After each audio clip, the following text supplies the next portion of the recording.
Okay, so we're looking at the muscle man for the muscular system. Remember, the muscles, when they contract, that's what allows for movement. And just a few brief things on here to help you learn. Number one, remember the locations. A lot of the muscles are named for the region that they're in. You've already hopefully learned the bones, so that a lot of the bones are named for the region.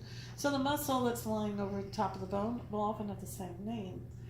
So you have the temporal bone, you've got the temporalis muscle, orbicularis oris, orbicularis, oculi. So just think about the names. Start in one area and then just kind of work from there. This is the deltoid. Here is the biceps brachia. Now, a lot of people just go, oh, that's the biceps. Please remember to use the full names, because you have the biceps brachia up here in the arm, but in the leg you have the biceps femoris. So make sure you use the full name of the muscle. Oftentimes people get confused with the leg. Excuse me.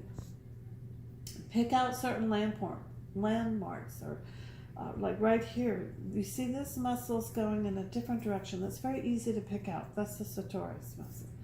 Also, your directional terms. This is the vastus medialis. This one over here is the vastus lateralis. Medial, lateral. Makes sense because of your directional terms. Now, as you are studying, also, I typically recommend learn the names of the muscles first. Once you know where the muscle is, you know how muscles are attached in two places. They'll have the point of origin and the point of insertion. The point of origin is the one that has the least amount of movement, and then the point of insertion has the most movement. Well, if you know where the muscle is, then you can figure out, okay, this muscle goes right here, so it must be attached up here, and then it's going to be attached down here.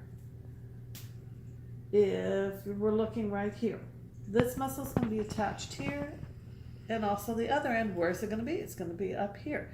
So now think about, if this muscle were to contract, if it's going to contract and get smaller, what type of movement then would you get resulting from that? So learn the names of the muscles, figure out then where it's attached, and then when it contracts, what type of movement will you get?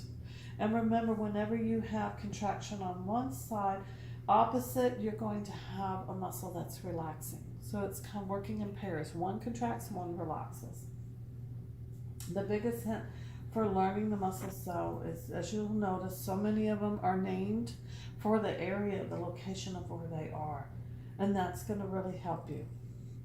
Practice and repetition is going to help you learn the names of the various muscles.